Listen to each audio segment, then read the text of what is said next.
Punjab radio USA सुन रहे सारे ਸਰੋਤਿਆਂ ਨੂੰ ਬਲਵਿੰਦਰ ਕੌਰ ਵੱਲੋਂ ਪਿਆਰ ਭਰੀ ਸਤਿ ਸ਼੍ਰੀ ਅਕਾਲ। ਤੇ ਜੀ ਸਰੋਤੇ ਪ੍ਰੋਗਰਾਮ ਖਬਰ ਤੇ ਨਜ਼ਰ ਵਿੱਚ ਸਾਡੇ ਨਾਲ ਹੋਣਗੇ ਬਲਤੇਜ ਪੰਨਾ ਜੀ, ਦੱਸਣਗੇ ਭਾਰਤ ਵਿੱਚ ਪੰਜਾਬ ਦੇ ਵਿੱਚ ਕੀ ਕੁਝ ਵਾਪਰਿਆ। ਖਬਰਾਂ ਤੋਂ ਪਹਿਲਾਂ ਧੰਨਵਾਦ ਕਰਨਾ ਚਾਹੁੰਦੇ ਸਾਡੇ ਸਪਾਂਸਰ ਤੋਂ ਜਿਨ੍ਹਾਂ ਨੇ ਇਸ ਪ੍ਰੋਗਰਾਮ ਨੂੰ ਸਪਾਂਸਰ ਕੀਤਾ, ਸਭ ਤੱਕ ਪਹੁੰਚਾਇਆ। ਗੁਰਦੀਪ ਸਿੰਘ ਜੀ ਪਿਰਦੀ ਕਲੋਵਸ, ਅਸ਼ਾਨਜੀਤ ਸਿੰਘ ਕਲੋਟੀ ਜੁੱਬਾ ਸਿਟੀ, ਬਹਾਦਰ ਸਿੰਘ ਗਿੱਲ ਫੋਲਰ, ਸਤਨਾਮ ਸਿੰਘ ਸ਼ੇਰ ਗਿੱਲ ਸਲਮਾ, ਸੁਖਵਿੰਦਰ ਸਿੰਘ ਅਫਰੀਮਾਤ, ਖਾਲਸਾ ਇੰਸ਼ੋਰੈਂਸ ਏਜੰਸੀ ਜੋ ਹਰ ਇੱਕ ਤਰ੍ਹਾਂ ਦੀ ਇੰਸ਼ੋਰੈਂਸ ਕਰਦੇ ਨੇ। 4082722500 ਉਹਨਾਂ ਦਾ ਫੋਨ ਨੰਬਰ ਹੈ। ਸ਼ਿਕਾਗੋ ਪੀਜ਼ਾ ਵਿਦ ਟਵਿਸਟ ਜਿਨ੍ਹਾਂ ਤੋਂ ਹਰ ਇੱਕ ਤਰ੍ਹਾਂ ਦਾ ਪੀਜ਼ਾ ਤੁਸੀਂ ਆਰਡਰ ਕਰ ਸਕਦੇ ਹੋ। ਸਟੋਰ ਦਾ ਪਤਾ ਕਰਨ ਲਈ ਜਾਂ ਪੀਜ਼ਾ ਆਰਡਰ ਕਰਨ ਲਈ ਤੁਸੀਂ ਵਿਜ਼ਿਟ ਕਰ ਸਕਦੇ ਹੋ www.chicagopizzatwist.com। 15% ਆਫ ਲੈਣ ਲਈ ਵਰਤ ਸਕਦੇ ਹੋ ਕੋਡ 1313। ਸਾਡੇ ਨਾਲ ਜੁੜ ਚੁੱਕੇ ਨੇ ਬਲਤੇਜ ਪੰਨੂ ਜੀ, ਸਤਿ ਸ਼੍ਰੀ ਅਕਾਲ, ਸਵਾਗਤ ਹੈ ਜੀ। ਸਤਿ ਸ਼੍ਰੀ ਅਕਾਲ ਜੀ, ਬਹੁਤ ਮਿਹਰਬਾਨੀ ਜੀ, ਧੰਨਵਾਦ। ਹਾਂ ਤੇ ਜੀ ਸਭ ਤੋਂ ਪਹਿਲਾਂ ਆਪਾਂ ਗੱਲ ਕਰਦੇ ਹਾਂ M2 ਮੁਹਿੰਮ ਦਾ ਜਿਹੜੀ ਗੱਲਬਾਤ ਚੱਲਦੀ ਆ ਉਸ ਦੇ ਵਿੱਚ ਕਈਆਂ ਦੇ ਉੱਤੇ ਦੋਸ਼ ਪੱਤਰ ਵੀ ਆਇਦ ਕੀਤੇ ਗਏ ਆ ਤੇ ਉਸ ਦੇ ਵਿੱਚ MJ ਅਕਬਰ ਨੇ ਅਸਤੀਫਾ ਦਿੱਤਾ। ਹਾਂਜੀ, ਹੁਣ ਤੱਕ ਆਨਾਕਾਨੀ ਕਰ ਰਹੇ ਜਿਹੜੇ ਵਿਦੇਸ਼ ਰਾਜ ਮੰਤਰੀ MJ ਅਕਬਰ ਜਿਹਦੇ ਵਿੱਚ ਮੀਟੂ ਮੁਹਿੰਮ ਜਿਹੜੀ ਵੀ ਉਹਦੇ ਤਹਿਤ ਦੋਸ਼ ਲੱਗੇ ਸੀ। ਐਕਚੁਅਲੀ ਇੱਕ ਜਿਹੜੀ ਔਰਤ ਪੱਤਰਕਾਰ ਹੈ ਪ੍ਰਿਆ ਰਮਾਨੀ, ਉਹਨੇ ਦੋਸ਼ ਲਾਏ ਔਰ ਉਦੋਂ ਬਾਅਦ ਝੜੀ ਲੱਗ ਗਈ। ਦਰਜਨ ਦੇ ਕਰੀਬ ਜਿਹੜੀਆਂ ਜੀ ਉਹ ਔਰਤਾਂ ਸਾਹਮਣੇ ਆ ਚੁੱਕੀਆਂ ਹੋਈਆਂ ਨੇ ਜਿਨ੍ਹਾਂ ਨੇ ਇਹ ਦੋਸ਼ ਲਾਏ MJ ਅਕਬਰ ਦੇ ਉੱਤੇ। ਉਹ ਪਹਿਲਾਂ ਪੱਤਰਕਾਰ ਵੀ ਜਿਹੜਾ ਜੀ ਉਹ ਰਹੇ ਨੇ, ਅੱਜ ਕੱਲ੍ਹ ਮੰਤਰੀ ਉਹਨੂੰ ਜਿਹੜਾ ਜੀ ਉਹਦੇ ਕਰਕੇ ਉਹ ਵਿਦੇਸ਼ੀ ਦੌਰੇ ਤੇ ਸੀ, ਆ ਕੇ ਉਮੀਦ ਕੀਤੀ ਜਾ ਰਹੀ ਸੀ ਅਸਤੀਫਾ ਦੇਣਗੇ, ਇੱਥੋਂ ਤੱਕ ਗੱਲ ਨਹੀਂ ਜਾਊਗੀ। ਪਰ ਉਹਨਾਂ ਇੱਥੇ ਆ ਕੇ ਜਿਹੜੀ ਪ੍ਰਿਆ ਰਮਾਨੀ ਸੀ ਉਹਦੇ ਖਿਲਾਫ ਮਾਨਹਾਨੀ ਦਾ ਮੁਕੱਦਮਾ ਕਰਤਾ ਔਰ ਇਸ ਮੁਕੱਦਮੇ ਦੇ ਵਿੱਚ ਕੱਲ ਇੱਕ ਨਵਾਂ ਮੋੜ ਆ ਗਿਆ। ਇਹਦੀ ਸੁਣਵਾਈ ਵੈਸੇ ਅੱਜ ਹੈ, ਦਿੱਲੀ ਦੇ ਪਟਿਆਲਾ ਜਿਹੜੀ ਅਦਾਲਤ ਹੈ ਜੀ ਉਹਦੇ ਵਿੱਚ ਸੁਣਵਾਈ ਹੋਊਗੀ। 20 ਦੇ ਕਰੀਬ ਜਿਹੜੀਆਂ ਔਰਤ ਪੱਤਰਕਾਰ ਨੇ ਉਹਨਾਂ ਨੇ ਸਾਂਝੇ ਰੂਪ ਦੇ ਵਿੱਚ ਇੱਕ ਬਿਆਨ ਦੇ ਦਿੱਤਾ ਕਿ ਅਸੀਂ ਅਦਾਲਤ ਦੇ ਵਿੱਚ ਜਾਵਾਂਗੀਆਂ ਔਰ MJ ਅਕਬਰ ਦੇ ਖਿਲਾਫ ਭੁਗਤਾਂਗੀਆਂ। ਉਹਨਾਂ ਨੇ ਅਦਾਲਤ ਨੂੰ ਬੇਨਤੀ ਕੀਤੀ ਸਾਰਿਆਂ ਨੇ ਸਾਂਝੇ ਬਿਆਨ ਦੇ ਵਿੱਚ ਕਿ ਸਾਡੀ ਵੀ ਗੱਲ ਉੱਥੇ ਜਿਹੜੀ ਸੁਣੀ ਜਾਵੇ। ਜਦੋਂ ਇਹ ਮਾਮਲਾ ਇਸ ਤਰੀਕੇ ਦਾ ਜਿਹੜਾ ਜੀ ਵੱਧ ਗਿਆ ਤੇ MJ ਅਕਬਰ ਨੂੰ ਆਪਣੇ ਅਹੁਦੇ ਤੋਂ ਅਸਤੀਫਾ ਦੇਣਾ ਪਿਆ, ਜਾਂ ਤੁਸੀਂ ਇਹ ਕਹਿ ਲਓ ਕਿ ਕੇਂਦਰ ਦੀ ਸਰਕਾਰ ਨੂੰ ਇਹ ਅਸਤੀਫਾ ਜਿਹੜਾ ਸੀ ਉਹ ਲੈਣਾ ਪਿਆ। ਕਾਂਗਰਸ ਕਹਿੰਦੀ ਆ ਕਿ ਸੱਚ ਦੀ ਜਿੱਤ ਜਿਹੜੀ ਹੈ ਜੀ ਉਹ ਹੋਈ ਆ। ਦੂਜੇ ਪਾਸੇ ਅਕਬਰ ਨੇ ਆਪਣੇ ਇੱਕ ਬਿਆਨ ਦੇ ਵਿੱਚ ਜਿਹੜੀ ਜੀ ਇਹ ਗੱਲ ਕਹੀ ਆ ਕਿ ਉਹ ਨਿੱਜੀ ਹੈਸੀਅਤ ਦੇ ਵਿੱਚ ਅਦਾਲਤ ਦੇ ਰਾਹੀਂ ਇਨਸਾਫ ਲੈਣ ਦਾ ਉਹਨੇ ਫੈਸਲਾ ਕੀਤਾ। ਇਹ ਨਿੱਜੀ ਹੈਸੀਅਤ ਤਾਂ ਪਹਿਲਾਂ ਵੀ ਹੈਗੀ ਸੀ, ਜਿੰਨੇ ਦਿਨ ਦਾ ਅੜਿਆ ਸੀਗਾ ਜੀ। ਉਹਨੇ ਕਿਹਾ ਕਿ ਮੈਂ ਆਪਣੇ ਅਹੁਦੇ ਤੋਂ ਲਾਂਭੇ ਹੋ ਕੇ ਆਪਣੇ ਖਿਲਾਫ ਲੱਗੇ ਦੋਸ਼ਾਂ ਦਾ ਸਾਹਮਣਾ ਕਰਨ ਦਾ ਜਿਹੜਾ ਜੀ ਉਹ ਫੈਸਲਾ ਕੀਤਾ। ਇਹਦੇ ਵਾਸਤੇ ਵਿਦੇਸ਼ ਮਾਮਲਿਆਂ ਬਾਰੇ ਰਾਜ ਮੰਤਰੀ ਦੇ ਅਹੁਦੇ ਤੋਂ ਅਸਤੀਫਾ ਜਿਹੜਾ ਜੀ ਉਹ ਦੇ ਦਿੱਤਾ ਹੈ। ਇੱਥੇ ਵੀ ਦੱਸ ਦਈਏ ਕਿ ਇਸ ਗੱਲ ਨੂੰ ਲੈ ਕੇ ਵੀ ਵੱਡਾ ਚਰਚਾ ਜਿਹੜਾ ਜੀ ਹੋਇਆ ਕਿ ਇੱਕ ਪੱਤਰਕਾਰ ਆਮ ਦੀ ਜਿਹੜੀ ਪ੍ਰਿਆ ਰਮਾਨੀ ਉਹਦੇ ਅਗੇਂਸਟ ਮਾਨਹਾਨੀ ਦਾ ਮੁਕੱਦਮਾ ਦਾਇਰ ਕਰਨ ਦੇ ਵਾਸਤੇ 97 ਵਕੀਲ MJ ਅਕਬਰ ਨੇ ਜਿਹੜੇ ਜੀ ਉਹ ਖੜੇ ਕਰ ਲਏ। ਫੌਜ ਇੱਕ ਟਾਈਪ ਦੇ ਨਾਲ ਜਿਹੜੀ ਜੀ ਉਹ ਖੜੀ ਕਰ ਲਈ ਵਕੀਲਾਂ ਦੀ ਕਿ ਕਿਸੇ ਤਰੀਕੇ ਦੇ ਨਾਲ ਉਹਨੂੰ ਚੁੱਪ ਕਰਾਉਣਾ, ਪਰ ਉਹ ਚੁੱਪ ਹੋ ਨਹੀਂ ਸਕਿਆ। ਇੱਕ ਤੋਂ ਬਾਅਦ ਦੋ ਤੋਂ ਬਾਅਦ ਤਿੰਨ ਤੇ ਇਹ ਗਿਣਤੀ ਜਿਹੜੀ ਸੀ ਉਹ ਦਰਜਨ ਦੇ ਕਰੀਬ ਜਿਹੜੀ ਉਹ ਪਹੁੰਚ ਗਈ। ਔਰ ਖਾਸ ਤੌਰ ਦੇ ਉੱਤੇ ਜਿਹੜਾ ਅਸਲ ਪ੍ਰੈਸ਼ਰ ਬਣਿਆ ਜੀ ਉਹ 20 ਪੱਤਰਕਾਰ ਔਰਤਾਂ ਦਾ ਇਕੱਠੇ ਰੂਪ ਦੇ ਵਿੱਚ ਜਿਹੜਾ ਜੀ ਉਹ ਬਿਆਨ ਦੇਣਾ ਕਿ ਉਹ ਅਦਾਲਤ ਦੇ ਵਿੱਚ ਜਾਣਗੀਆਂ। ਇਹ MJ ਅਕਬਰ ਦਾ ਜਿਹੜਾ ਜੀ ਉਹ ਅਸਤੀਫਾ ਦਾ ਕਾਰਨ ਜਿਹੜਾ ਜੀ ਉਹ ਬਣਿਆ। ਉਧਰ ਜਿਹੜੇ ਚੁਟਕਲੇ ਔਰ ਸਟਾਇਰ ਇਸ ਮੁਹਿੰਮ ਦੇ ਉੱਤੇ MJ ਅਕਬਰ ਦੇ ਉੱਤੇ ਜਿਹੜੇ ਜੀ ਉਹ ਨਿਰੰਤਰ ਜਾਰੀ ਨੇ। ਔਰ ਜਦੋਂ ਤੋਂ ਉਹਦੇ ਅਸਤੀਫੇ ਦੀ ਖਬਰ ਆਈ ਹੈ ਜੀ ਸੋਸ਼ਲ ਮੀਡੀਆ ਦੇ ਉੱਤੇ ਚੀਜ਼ ਘੁੰਮ ਰਹੀ ਹੈ ਕਿ MJ ਅਕਬਰ ਨੇ ਤਰਕ ਇਹ ਦਿੱਤਾ ਵੀ ਜਦੋਂ ਮੇਰੀ ਮਿਨਿਸਟਰੀ ਦਾ ਨਾਂ ਐਕਸਟਰਨਲ ਅਫੇਅਰ ਸੀਗਾ ਤੇ ਮੇਰਾ ਕਸੂਰ ਕੀ ਸੀ। ਜੀ ਜੀ ਜੀ ਤੇ ਉਹਨੇ ਤਾਂ ਇੰਨੇ ਹਾਇਰ ਕਰ ਲਿਆ ਵਕੀਲ ਵੀ ਜਿੱਦਾਂ ਅਕਬਰ ਦਾ ਦਰਬਾਰ ਹੀ ਲੱਗਾ ਹੁੰਦਾ ਹੈ। ਤੇ ਅੱਗੇ ਸਬਰੀ ਮਾਲਾ ਦੇ ਵਿਵਾਦਤ ਮਾਮਲੇ ਦੀ ਜੇ ਗੱਲ ਕਰੀਏ ਤੇ ਔਰਤਾਂ ਨੂੰ ਮੰਦਿਰ 'ਚ ਨਹੀਂ ਵੜਨ ਦਿੱਤਾ ਗਿਆ। ਬਿਲਕੁਲ ਜੀ, ਇਹ ਐਕਚੁਅਲੀ ਜਿਹੜਾ ਜੀ ਚੱਲ ਤਾਂ ਪਿਛਲੇ ਕਾਫੀ ਸਮੇਂ ਤੋਂ ਜਿਹੜਾ ਜੀ ਉਹ ਰਿਹਾ ਔਰ ਜਿਹੜੀਆਂ ਔਰਤਾਂ ਸੀਗੀਆਂ ਜੀ ਉਹਨਾਂ ਨੇ ਲੰਬੀ ਲੜਾਈ ਇਸ ਮਾਮਲੇ ਦੇ ਵਿੱਚ ਜਿਹੜੀ ਆ ਜੀ ਉਹ ਲੜੀ ਆ। ਸੁਪਰੀਮ ਕੋਰਟ ਨੇ ਇਹਦੇ ਜਿਹੜਾ ਫੈਸਲਾ ਦਿੱਤਾ ਸੀਗਾ ਕਿ ਜਿਹੜੀਆਂ ਔਰਤਾਂ ਨੇ ਉਹਨਾਂ ਨੂੰ ਸ਼ਬਰੀਮਾਲਾ ਮੰਦਿਰ ਦੇ ਜਿਹੜਾ ਇਹ ਹੈਗੀ ਅਯੱਪਾ ਉਹਦੀ ਪੂਜਾ ਤੇ ਉੱਥੇ ਮੱਥਾ ਟੇਕਣ ਦੇ ਦਿੱਤੇ ਅਧਿਕਾਰ ਤੋਂ ਬਾਅਦ ਜਦੋਂ ਇਹ ਔਰਤਾਂ ਦੇ ਵਾਸਤੇ ਇਹਦੇ ਦਰਵਾਜ਼ੇ ਖੁੱਲੇ ਤਾਂ ਮੰਦਿਰ ਤੱਕ ਔਰਤਾਂ ਨੂੰ ਨਹੀਂ ਪਹੁੰਚਣ ਦਿੱਤਾ ਗਿਆ। ਮੰਦਿਰ ਦੇ ਬੂਹੇ ਜਿਹੜੇ ਸੀਗੇ ਜੀ ਉਹ ਸ਼ਾਮੀ 5 ਤੋਂ ਲੈ ਕੇ ਰਾਤ 10 ਸਾਢੇ 10 ਵਜੇ ਤੱਕ ਜਿਹੜੇ ਜੀ ਉਹ ਖੋਲੇ ਗਏ ਉੱਥੇ ਪੂਜਾ ਨਹੀਂ ਕੀਤੀ ਗਈ। ਪੂਜਾ ਜਿਹੜੀ ਹੈ ਜੀ ਉਹ ਅੱਜ ਇਹ ਕਿਹਾ ਜਾ ਰਿਹਾ ਕਿ ਕੀਤੀ ਜਾਊਗੀ। ਮੁੱਖ ਜਿਹੜਾ ਪੁਜਾਰੀ ਸੀਗਾ ਉਨੀ ਕ੍ਰਿਸ਼ਨਨ ਨੰਬੂਥਰੀ ਤੇ ਮੁੱਖ ਪੁਜਾਰੀ ਕੇ ਰਾਜੀਵਰੂ, ਉਹਨੇ ਮੰਤਰ ਪੜ੍ਹਦਿਆਂ ਹੋਇਆਂ ਮੰਦਿਰ ਦੇ ਜਿਹੜੇ ਬੂਹੇ ਖੋਲੇ ਤੇ ਜੋਤ ਜਗਾਈ ਔਰ ਬੂਹੇ ਬੰਦ ਕਰਤੇ ਗਏ। ਇਦੋਂ ਪਹਿਲਾਂ ਦਿਨ ਵੇਲੇ ਆਂਧਰਾ ਪ੍ਰਦੇਸ਼ ਦੀ ਔਰਤ ਨੇ ਸ਼ਬਰੀਮਾਲਾ ਪਹਾੜ ਤੇ ਚੜ੍ਹ ਕੇ ਮੰਦਿਰ 'ਚ ਪਹੁੰਚਣ ਦੀ ਕੋਸ਼ਿਸ਼ ਕੀਤੀ, ਪਰ ਉਹਨੂੰ ਪੰਬਾ ਮੁੜਨ ਦੇ ਵਾਸਤੇ ਮਜਬੂਰ ਜਿਹੜਾ ਜੀ ਉਹ ਕਰ ਦਿੱਤਾ ਗਿਆ। ਕੇਰਲਾ ਦੇ ਅਲਾਪੂਜ਼ਾ ਦੀ ਇੱਕ ਔਰਤ ਜਿਹੜੀ ਲਿਬੀ ਨੂੰ ਪਠਾਨ ਥਿਟਾ ਬੱਸ ਅੱਡੇ ਤੇ ਰੋਕ ਲਿਆ ਗਿਆ। ਪੰਬਾ ਤੇ ਨਿਲਾਕਲ ਦੇ ਵਿੱਚ ਦਿਨ ਭਰ ਤਣਾਅ ਦਾ ਮਾਹੌਲ ਜਿਹੜਾ ਜੀ ਬਣਿਆ ਰਿਹਾ। ਸੁਪਰੀਮ ਕੋਰਟ ਦੇ ਫੈਸਲੇ ਦਾ ਵਿਰੋਧ ਕਰ ਰਹੇ ਪ੍ਰਦਰਸ਼ਨਕਾਰੀ ਪੁਲਿਸ ਦੇ ਨਾਲ ਥਾਂ ਥਾਂ ਦੇ ਉੱਤੇ ਟਕਰਾਉਂਦੇ ਰਹੇ। ਪੁਲਿਸ ਨੂੰ ਉਹਨਾਂ ਤੇ ਲਾਠੀ ਚਾਰਜ ਵੀ ਕਰਨਾ ਪਿਆ, ਪਥਰਾਅ ਵੀ ਹੋਇਆ। ਇਹਦੇ ਦੌਰਾਨ ਇੱਕ ਬਜ਼ੁਰਗ ਔਰਤ ਸਣੇ ਕਈ ਜਿਹੜੇ ਜੀ ਉਹ ਜ਼ਖਮੀ ਹੋਏ। ਪ੍ਰਦਰਸ਼ਨਕਾਰੀਆਂ ਨੇ ਕੁਝ ਜਿਹੜੀਆਂ ਔਰਤਾਂ ਜਿਹੜੀਆਂ ਪੱਤਰਕਾਰ ਸੀ ਉਹਨਾਂ ਨੂੰ ਵੀ ਅੱਗੇ ਵਧਣ ਤੋਂ ਰੋਕਿਆ। ਜਿਹੜੇ TV ਚੈਨਲ ਨੇ ਉਹਨਾਂ ਦੇ ਜਿਹੜੇ ਵਹੀਕਲ ਸੀ ਉਹਨਾਂ ਨੂੰ ਵੀ ਨਿਸ਼ਾਨਾ ਜਿਹੜਾ ਸੀ ਉਹ ਬਣਾਇਆ ਗਿਆ। ਜਿਹੜੇ ਸੁਪਰੀਮ ਕੋਰਟ ਦਾ ਹੁਕਮ ਸੀਗਾ ਜੀ ਕਿ ਉੱਥੇ ਜਾ ਸਕਦੀਆਂ ਨੇ, ਉਹਨੂੰ ਵੀ ਇੱਕ ਕਿਸਮ ਦੇ ਨਾਲ ਜਿਹੜੇ ਇਹ ਕੱਟੜਪੰਥੀਏ ਨੇ ਜਿਹੜੇ ਕਹਿੰਦੇ ਕਿ ਔਰਤ ਉੱਥੇ ਨਹੀਂ ਜਾ ਸਕਦੀ, ਉਹਨਾਂ ਨੇ ਇਸ ਫੈਸਲੇ ਨੂੰ ਵੀ ਜਿਹੜਾ ਜੀ ਉਹ ਬਿਲਕੁਲ ਸਾਈਡ ਲਾਈਨ ਕਰਕੇ ਇਹਨਾਂ ਦਾ ਜ਼ਬਰਦਸਤ ਵਿਰੋਧ ਕੀਤਾ। ਔਰ ਅੱਜ ਜਦੋਂ ਦੁਬਾਰਾ ਬੂਹੇ ਖੁੱਲਣਗੇ ਤੇ ਇਹ ਵਿਵਾਦ ਦੁਬਾਰਾ ਫੇਰ ਭਖਣ ਦੇ ਆਸਾਰ ਨੇ। ਜੀ ਜੀ। ਤੇ ਅੱਗੇ ਗੱਲ ਕਰਦੇ ਹਾਂ ਜੀ, ਕ੍ਰਿਸ਼ਨ ਭਗਵਾਨ ਸਿੰਘ ਦੀ ਆਪਾਂ ਗੱਲ ਕੀਤੀ ਸੀਗੀ, ਉਸ ਦੇ ਭਰਾ ਦੇ ਉੱਤੇ ਹਮਲਾ ਹੋਇਆ ਸੀ, ਪਰ ਉਸ ਦੇ ਨਾਲ ਹੋਰ ਕਈ ਸਵਾਲ ਖੜੇ ਹੋਏ। ਦੇਖੋ ਜੀ, ਐਕਚੁਅਲੀ ਜਿਹੜਾ ਕ੍ਰਿਸ਼ਨ ਭਗਵਾਨ ਸਿੰਘ ਦਾ ਭਰਾ ਹੈ ਰੇਸ਼ਮ ਸਿੰਘ, ਉਹਦੇ ਉੱਤੇ ਹੋਇਆ ਜਾਨਲੇਵਾ ਹਮਲਾ ਤੇ ਪੁਲਿਸ ਦੇ ਵੱਲੋਂ ਉਹਦੀ ਢਿੱਲੀ ਕਾਰਗੁਜ਼ਾਰੀ ਜਿਹੜੀ ਹੈ ਜੀ ਉਹ ਨਿਰਸੰਦੇਹ ਸਵਾਲਾਂ ਦੇ ਘੇਰੇ ਦੇ ਵਿੱਚ ਆ। ਕ੍ਰਿਸ਼ਨ ਭਗਵਾਨ ਸਿੰਘ ਦਾ ਭਰਾ ਰੇਸ਼ਮ ਸਿੰਘ ਜਿਹਦੇ ਉੱਤੇ 6 ਦਿਨ ਪਹਿਲਾਂ 11 ਅਕਤੂਬਰ ਦੀ ਦੇਰ ਸ਼ਾਮ ਨੂੰ ਜਿਹੜਾ ਜੀ ਇਹ ਹਮਲਾ ਉਸ ਟਾਈਮ ਕੀਤਾ ਗਿਆ ਸੀਗਾ ਜਦੋਂ ਉਹ ਜੈਤੋ ਮੰਡੀ ਤੋਂ ਆਪਣੇ ਪਿੰਡ ਬਾਈਬਲ ਖੁਰਦ ਨੂੰ ਆ ਰਿਹਾ ਸੀਗਾ। ਇਹ ਕਿਹਾ ਗਿਆ ਜੀ ਕਿ ਜਿਹੜੇ ਕੁਝ ਮੋਟਰਸਾਈਕਲ ਗੱਡੀ ਦੇ ਉੱਤੇ ਸਵਾਰ ਸਨ ਲੋਕ, ਉਹਨਾਂ ਨੇ ਆ ਕੇ ਜਿਹੜਾ ਜੀ ਉਹਨੂੰ ਪੁੱਛਿਆ ਕਿ ਤੂੰ ਕ੍ਰਿਸ਼ਨ ਭਗਵਾਨ ਸਿੰਘ ਦਾ ਭਰਾ ਹੈ, ਤੇ ਉਹਨੇ ਜਦੋਂ ਹਾਂ ਦੇ ਵਿੱਚ ਜਵਾਬ ਦਿੱਤਾ ਤਾਂ ਉਹਦੇ ਉੱਤੇ ਜਾਨਲੇਵਾ ਹਮਲਾ ਕਰ ਦਿੱਤਾ ਗਿਆ। ਉਹਨੂੰ ਪਹਿਲਾਂ ਫਰੀਦਕੋਟ ਦੇ ਵਿੱਚ ਦਾਖਲ ਕਰਵਾਇਆ ਗਿਆ ਸੀ, ਮੁੜ ਕੇ ਗੰਭੀਰ ਸੱਟਾਂ ਹੋਣ ਕਰਕੇ ਉਹਨੂੰ ਬਠਿੰਡਾ ਦੇ ਇੱਕ ਪ੍ਰਾਈਵੇਟ ਹਸਪੀਟਲ ਦੇ ਵਿੱਚ ਰੈਫਰ ਕੀਤਾ ਗਿਆ। ਉੱਥੇ ਇਲਾਜ ਕਰਵਾ ਰਿਹਾ ਰੇਸ਼ਮ ਸਿੰਘ ਜਿਹੜਾ ਜੀ, ਉਹਦੇ ਵਾਸਤੇ ਅਜੇ ਮਾਮਲਾ ਜਿਹੜਾ ਜੀ ਉਹ ਦਰਜ ਨਹੀਂ ਕੀਤਾ ਗਿਆ। ਪੁਲਿਸ ਕਹਿੰਦੀ ਹੈ ਕਿ ਉਹਨੂੰ ਅਨਫਿਟ ਕਰਾਰ ਦਿੱਤਾ ਗਿਆ ਡਾਕਟਰਾਂ ਦੇ ਵੱਲੋਂ, ਜਿਹਦੇ ਕਰਕੇ ਉਹਦੇ ਉੱਤੇ ਮਾਮਲਾ ਜਿਹੜਾ ਜੀ ਜਿਨ੍ਹਾਂ ਨੇ ਹਮਲਾ ਕੀਤਾ ਉਹਨਾਂ ਤੇ ਮਾਮਲਾ ਦਰਜ ਨਹੀਂ ਕੀਤਾ ਗਿਆ। ਜਦੋਂ ਕਿ ਜਿਹੜੀਆਂ ਜਥੇਬੰਦੀਆਂ ਨੇ ਦੂਸਰੀਆਂ, ਉਹ ਇਹ ਦੋਸ਼ ਲਾ ਰਹੀਆਂ ਨੇ ਕਿ ਪੁਲਿਸ ਜਾਣ ਬੁੱਝ ਕੇ ਉਹਨਾਂ ਹਮਲਾਵਰਾਂ ਨੂੰ ਬਚਾਉਣਾ ਚਾਹੁੰਦੀ ਆ, ਬਚਾਉਣ ਦੇ ਯਤਨਾਂ ਦੇ ਵਿੱਚ ਹੈ ਜਿਨ੍ਹਾਂ ਨੇ ਰੇਸ਼ਮ ਸਿੰਘ ਤੇ ਹਮਲਾ ਕੀਤਾ। ਇਹ ਕਿਹਾ ਜਾ ਰਿਹਾ ਹੈ ਕਿ ਇਹ ਹਮਲਾ ਇਸ ਕਰਕੇ ਕੀਤਾ ਗਿਆ ਕਿਉਂਕਿ ਰੇਸ਼ਮ ਸਿੰਘ ਪਿਛਲੇ ਦਿਨੀ ਹਾਈ ਕੋਰਟ ਦੇ ਵਿੱਚ ਚਲੇ ਗਿਆ ਸੀਗਾ ਜਿਹੜੇ ਬਾਈਬਲ ਕਲਾਮ ਕਾਂਡ ਦੇ ਵਾਸਤੇ ਜਿਹੜੇ ਦੋਸ਼ੀ ਕਹੇ ਜਾਂਦੇ ਪੁਲਿਸ ਵਾਲੇ, ਉਹਨਾਂ ਦੇ ਅਗੇਂਸਟ। ਔਰ ਇਹ ਕਿਹਾ ਜਾ ਰਿਹਾ ਜੀ ਕਿ ਇਹਦੀ ਨਵੰਬਰ ਮਹੀਨੇ ਦੇ ਵਿੱਚ ਜਿਹੜੀ ਹੈ ਜੀ ਉਹ ਤਰੀਕ ਆ ਔਰ ਇਹ ਨਵੰਬਰ ਮਹੀਨੇ ਦੀ ਤਰੀਕ ਦੇ ਮੌਕੇ ਤੇ ਉਹਨੇ ਕਈ ਸਬੂਤ ਜਿਹੜੇ ਆ ਜੀ ਉਹ ਪੁਲਿਸ ਵਾਲਿਆਂ ਦੇ ਖਿਲਾਫ ਪੇਸ਼ ਕਰਨੇ ਸੀ, ਜਿਹਦੇ ਕਰਕੇ ਇਹ ਹਮਲਾ ਜਿਹੜਾ ਜੀ ਉਹ ਕੀਤਾ ਗਿਆ। ਜਦੋਂ ਕਿ ਪੁਲਿਸ ਜਿਹੜੀ ਹੈ ਜੀ ਉਹ ਕਹਿੰਦੀ ਹੈ ਕਿ ਇਹਦੇ ਵਿੱਚ ਕੋਈ ਢਿੱਲ ਮੱਠ ਨਹੀਂ ਵਰਤੀ ਜਾ ਰਹੀ। ਦੋਸ਼ ਲਾਉਣ ਵਾਲੇ ਜਿਹੜੇ ਜੀ ਉਹ ਇਹ ਕਹਿੰਦੇ ਆ ਕਿ ਜੇ ਅਕਾਲੀ ਦਲ ਦੇ ਪ੍ਰਧਾਨ ਦੀ ਕਾਰ ਦੇ ਉੱਤੇ ਮਹਿਜ਼ ਜੁੱਤੀ ਸੁੱਟ ਦਿੱਤੀ ਗਈ ਤਾਂ ਉਸ ਬੰਦੇ ਦੇ ਖਿਲਾਫ ਤਾਂ 307 ਧਾਰਾ ਜਿਹੜੀ ਜੀ ਉਹ ਲਾ ਦਿੱਤੀ ਗਈ, ਜਿਹੜੀ ਕਿ ਇਰਾਦਾ ਕਤਲ ਹੈ। ਤੇ ਇੱਕ ਵਿਅਕਤੀ ਜਿਹੜਾ ਜੀ ਉਹ ਜ਼ਿੰਦਗੀ ਮੌਤ ਦੀ ਲੜਾਈ ਲੜ ਰਿਹਾ, ਉਸ ਮਾਮਲੇ ਦੇ ਵਿੱਚ ਪੁਲਿਸ ਦੀ ਲਗਾਤਾਰ ਢਿੱਲ ਮੱਠ ਜਿਹੜੀ ਹੈ ਜੀ ਉਹ ਕਈ ਸਵਾਲ ਖੜੇ ਕਰ ਰਹੀ ਹੈ। ਜਦੋਂ ਇਹ ਹਮਲਾ ਹੋਇਆ ਤੇ ਲੋਕਾਂ ਨੇ ਰੌਲਾ ਜਿਹੜਾ ਜੀ ਉਹ ਸੁਣਿਆ ਤੇ ਉਹ ਭੱਜ ਕੇ ਆਏ। ਜੇ ਨਾ ਉਹਦੇ ਸਮੇਂ ਸਿਰ ਤੇ ਸ਼ਾਇਦ ਜਿਹੜਾ ਰੇਸ਼ਮ ਸਿੰਘ ਉਹ ਅੱਜ ਜਿਉਂਦਾ ਨਾ ਹੁੰਦਾ।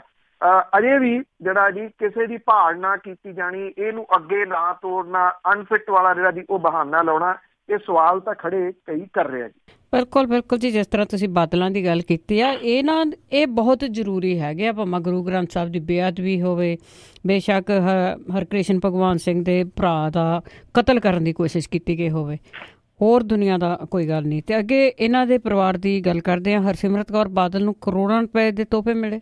ਬਿਲਕੁਲ ਜੀ, ਵਿਧਾਨ ਸਭਾ ਦੇ ਵਿੱਚ ਬੇਸ਼ੱਕ ਇਹਨਾਂ ਦੇ ਰਿਸ਼ਤੇਦਾਰ ਜੀ ਮਨਪ੍ਰੀਤ ਸਿੰਘ ਬਾਦਲ ਹੋਰਾਂ ਨੇ ਇਹ ਦੋਸ਼ ਕਿਉਂ ਨਾ ਲਾਏ ਹੋਣ ਕਿ ਜਦੋਂ ਵਿਆਹ ਕੀਤਾ ਸੀਗਾ ਉਦੋਂ ਕਿਸ਼ਤਾਂ ਦੇ ਉੱਤੇ ਗੱਡੀ ਜਿਹੜੀ ਜੀ ਉਹ ਲੈ ਕੇ ਦਿੱਤੀ ਸੀਗੀ। ਪਰ ਇਸ ਵੇਲੇ ਜਿਹੜਾ ਮਜੀਠੀਆ ਪਰਿਵਾਰ ਹੈ ਉਹਨੇ ਜਿਹੜਾ ਜੀ ਇੰਨੇ ਕੁ ਤੋਹਫੇ ਹਰਸਿਮਰਤ ਕੌਰ ਬਾਦਲ ਨੂੰ ਦੇ ਦਿੱਤੇ ਆ ਕਿ ਉਹਦੇ ਕੋਲੇ ਗਹਿਣਾ ਗੱਟਾ ਹੀ ਇੰਨਾ ਹੋ ਗਿਆ ਕਿ ਜਿੰਨਾ ਕਿਸੇ ਗਰੀਬ ਦੇ ਘਰੇ ਆਟਾ ਨਹੀਂ ਹੁੰਦਾ। ਇਸ ਵੇਲੇ ਜਿਹੜਾ ਜੀ ਇਹ ਦੱਸਿਆ ਜਾ ਰਿਹਾ ਕਿ ਹਰਸਿਮਰਤ ਕੌਰ ਬਾਦਲ ਨੂੰ ਮਜੀਠੀਆ ਪਰਿਵਾਰ ਨੇ 17-18 ਦੇ ਦੌਰਾਨ ਕਰੋੜਾਂ ਰੁਪਈਏ ਦਾ ਤੋਹਫਾ ਦਿੱਤਾ।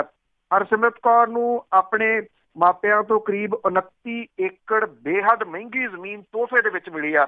ਪ੍ਰਧਾਨ ਮੰਤਰੀ ਦਫ਼ਤਰ ਦੇ ਕੋਲੇ ਕੇਂਦਰੀ ਮੰਤਰੀ ਨੇ ਜਿਹੜਾ 17-18 ਦੇ ਆਪਣੀ ਜਾਇਦਾਦ ਦੇ ਵੇਰਵੇ ਦਿੱਤੇ ਆ।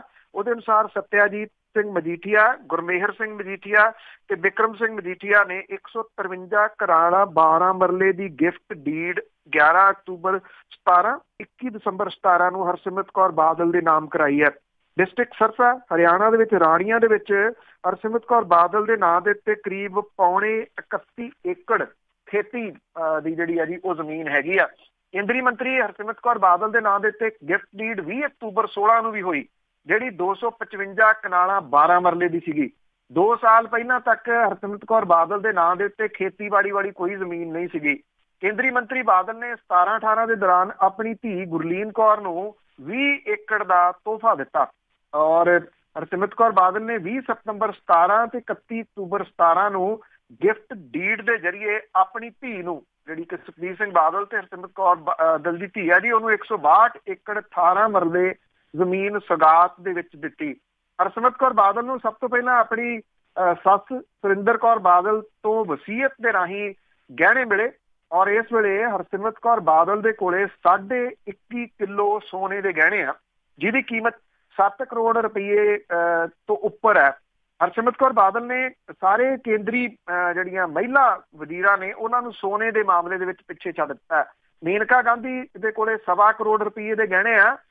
ਜਦੋਂ ਹਰਸਿਮਰਤ ਕੌਰ ਬਾਦਲ ਹੋਰੀ ਕੇਂਦਰੀ ਮੰਤਰੀ ਬਣੇ ਸਨ ਤਾਂ ਉਦੋਂ ਉਹਨਾਂ ਦੇ ਕੋਲੇ 5 ਕਰੋੜ 40 ਲੱਖ ਰੁਪਏ ਦੀ ਜੁਐਲਰੀ ਸੀਗੀ।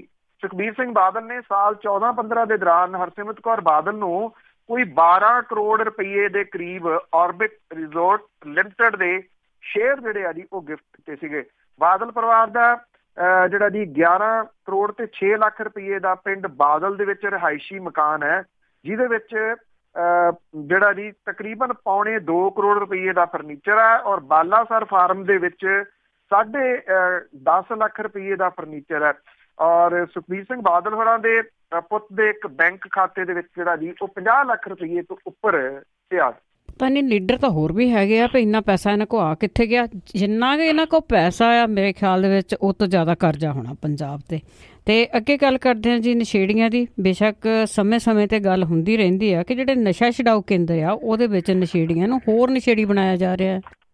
ਬਿਲਕੁਲ ਜੀ, ਐਕਚੁਅਲੀ ਇਹ ਹੈ ਕਿ ਕਹਿਣ ਨੂੰ ਤਾਂ ਜਿਹੜੇ ਨਸ਼ਾ ਛਡਾਊ ਸੈਂਟਰ ਨੇ ਇਹ ਲੋਕਾਂ ਦੇ ਨਸ਼ੇ ਛਡਾਉਣ ਦੇ ਵਾਸਤੇ ਨੇ। ਦੋ ਜਿਹੜੀਆਂ ਚੀਜ਼ਾਂ ਸਾਹਮਣੇ ਜਿਹੜੀਆਂ ਆ ਰਹੀਆਂ ਨੇ, ਇੱਕ ਤਾਂ ਜਿਹੜੀ ਨਸ਼ਾ ਛਡਾਊ ਸੈਂਟਰ ਦੇ ਉੱਤੇ ਪਿਛਲੇ ਦਿਨੀ ਛਾਪਾ ਮਾਰਿਆ ਗਿਆ ਸੀਗਾ ਚਮਕੌਰ ਸਾਹਿਬ ਦੇ ਵਿੱਚ। ਇੱਥੇ 130 ਬੰਦੇ ਜਿਹੜੇ ਸੀ ਉਹਨਾਂ ਨੂੰ ਸੱਟਾਂ ਲੱਗੀਆਂ ਹੋਈਆਂ ਸੀ। ਤੋ ਇਹ ਕਿਹੋ ਜਿਹਾ ਨਸ਼ਾ ਜਿਹੜਾ ਜੀ ਉਹ ਛੁਡਾਇਆ ਜਾ ਰਿਹਾ ਸੀ। ਕਈ ਵਾਰੀ ਪਹਿਲਾਂ ਜਿਹੜੀ ਹੈ ਜੀ ਇਹ ਗੱਲ ਕੀਤੀ ਸੀ ਕਿ ਇਹ ਜਿਹੜੇ ਨਸ਼ਾ ਛਡਾਊ ਸੈਂਟਰ ਆ ਪ੍ਰਾਈਵੇਟ ਤੌਰ ਦੇ ਉੱਤੇ ਖੁੱਲੇ, ਇਹ ਬੁੱਚੜਖਾਨੇ ਨੇ ਔਰ ਜਿਹੜੇ ਸਰਕਾਰੀ ਨੇ ਉਹਨਾਂ ਦੇ ਵਿੱਚ ਜਿਹੜਾ ਜੀ ਉਹ ਕੀ ਕੀਤਾ ਜਾ ਰਿਹਾ ਜੀ ਕਿ ਪੰਜਾਬ ਦਾ ਨਸ਼ਾ ਛਡਾਊ ਪ੍ਰੋਗਰਾਮ ਬਜਾਏ ਇਹਦੇ ਕਿ ਇਹਨਾਂ ਨੂੰ ਨਸ਼ੇ ਤੋਂ ਜਿਹੜਾ ਜੀ ਉਹ ਪਾਸੇ ਕਰਨ ਤੇ ਇਹਨਾਂ ਨੂੰ ਨਸ਼ੇ ਦੇ ਆਦੀ ਬਣਾ ਰਿਹਾ। ਨਸ਼ੇ ਤੋਂ ਖਹਿੜਾ ਛਡਾਉਣ ਦੇ ਵਾਸਤੇ ਮਰੀਜ਼ਾਂ ਨੂੰ ਇਹਨਾਂ ਕੇਂਦਰਾਂ ਦੇ ਵਿੱਚ ਜਿਹੜੀ ਦਵਾਈ ਦਿੱਤੀ ਜਾਂਦੀ ਆ ਉਹਦੇ ਵਿੱਚ ਡਿਪਰੋਨੋਰਫਿਨ ਸਾਲਟ ਦੀ ਮਾਤਰਾ ਜਿਹੜੀ ਹੈ ਜੀ ਉਹ ਮਿੱਥੀ ਕਾਨੂੰਨੀ ਲਿਮਿਟ ਦੇ ਨਾਲੋਂ 25% ਵੱਧ ਹੈ। ਜਿਹੜੇ ਐਕਸਪਰਟ ਹੈ ਉਹ ਕਹਿੰਦੇ ਆ ਕਿ ਗੈਰ ਕਾਨੂੰਨੀ ਤਰੀਕੇ ਦੇ ਨਾਲ ਸਟੋਰ ਕੀਤੀ ਗਈ ਇਹ ਦਵਾਈ ਦਾ ਵੱਡਾ ਸਟਾਕ ਜ਼ਬਤ ਕੀਤੇ ਜਾਣਾ ਤੇ ਮਰੀਜ਼ਾਂ ਨੂੰ ਜਿਹੜੀ ਜਿੰਨੀ ਮਾਤਰਾ ਉਹਦੇ ਨਾਲੋਂ ਵੱਧ ਦਵਾਈ ਦੇਣ ਤੋਂ ਸਾਫ਼ ਹੈ ਕਿ ਕੁਝ ਗੜਬੜ ਹੈ।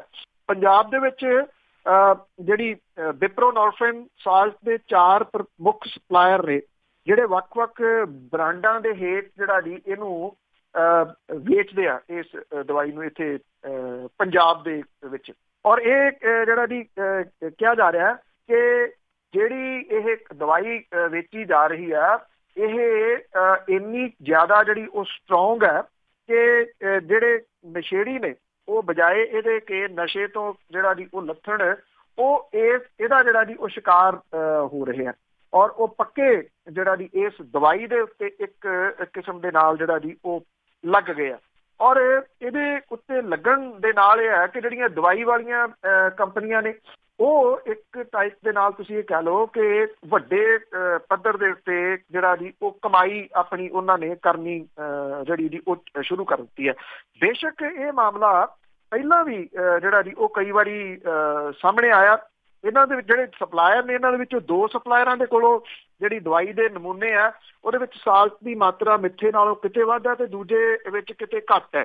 ਖੁਰਾਕ ਤੇ ਡਰੱਗ ਸਪਲਾਈ ਜਿਹੜਾ ਪ੍ਰਸ਼ਾਸਨ ਹੈ ਉਹ ਰਾਜ ਦੀ ਡਰੱਗ ਟੈਸਟਿੰਗ ਲੈਬੋਰਟਰੀ ਤੋਂ ਦਵਾਈ ਦੀ ਕਾਰਵਾਈ ਤੋਂ ਬਾਅਦ ਜਿਹੜੇ ਜੀ ਇਹ ਸਾਹਮਣੇ ਜਿਹੜੇ ਜੀ ਉਹ ਆਏ ਨੇ।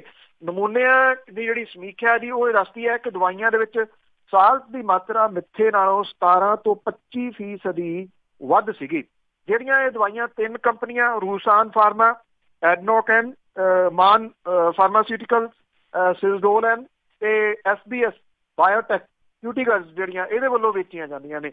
ਔਰ ਦਵਾਈਆਂ ਦੇ ਪੱਤੇ ਦੇ ਉੱਤੇ ਜੋ ਡਿਟੇਲ ਜਿਹੜੀ ਲਿਖੀ ਹੋਈ ਆ, ਐਡਨੋਕੈਨ ਦੇ ਵਿੱਚ ਡਿਪਰੋਨੋਰਫਿਨ ਦੀ ਮਾਤਰਾ ਪਰ ਗੋਲੀ 2 ਮਿਲੀਗ੍ਰਾਮ ਤੋਂ ਵੱਧ ਨਹੀਂ ਹੋਣੀ ਚਾਹੀਦੀ, ਜਦੋਂ ਕਿ ਇਹਦੇ ਵਿੱਚ ਸਾਲਟ ਜਿਹੜਾ ਜੀ ਉਹ ਵੱਧ ਹੈ। ਔਰ ਇਸੇ ਤਰੀਕੇ ਦੇ ਨਾਲ ਸਿਜ਼ਡੋਲਨ ਦੇ ਵਿੱਚ ਸਾਲਟ 17%, ਜਦੋਂ ਕਿ ਕਿਊਟੀ ਰਗ ਜਿਹੜੀ ਆ 0.4 ਸਾਲਟ ਡੋਜ਼ ਨਾਲੋਂ 14% ਘੱਟ ਹੈ।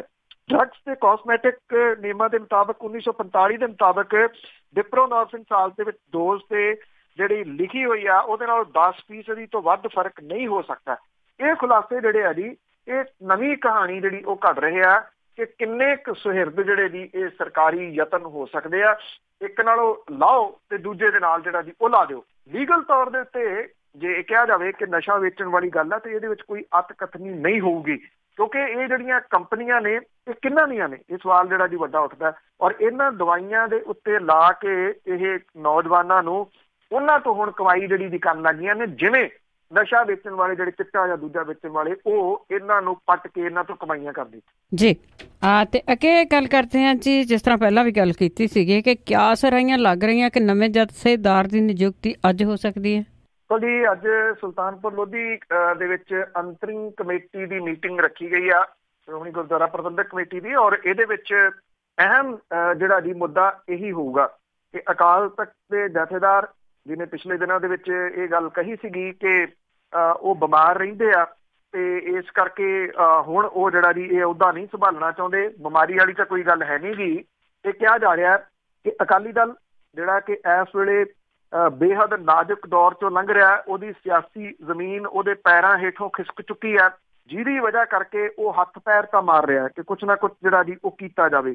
ਔਰ ਇਹਦੇ ਵਿੱਚ ਇਹ ਕਿਹਾ ਜਾ ਰਿਹਾ ਕਿ ਅਕਾਲ ਤਖਤ ਦੇ ਜਥੇਦਾਰ ਨੂੰ ਬਦਲਣਾ ਜਿਹੜਾ ਜੀ ਉਹ ਇਸ ਵੇਲੇ ਮੇਨ ਏਜੰਡੇ ਦੇ ਉੱਤੇ ਆ, ਕਿਉਂਕਿ ਗੁਰਬਚਨ ਸਿੰਘ ਹੋਰਾਂ ਦੇ ਕਰਕੇ ਜੋ ਹੇਠੀ ਅਕਾਲ ਤਖਤ ਦੀ ਇਸ ਵਿਅਕਤੀ ਨੇ ਜਿਹੜੀ ਜੀ ਉਹ ਕਰਵਾਈ ਆ ਜਾਂ ਅਕਾਲੀ ਦਲ ਦੀ ਜਿਹੜੀ ਹੋਈ ਆ ਉਹ ਕਿਸੇ ਤੋਂ ਲੁਕੀ ਛਿਪੀ ਨਹੀਂ।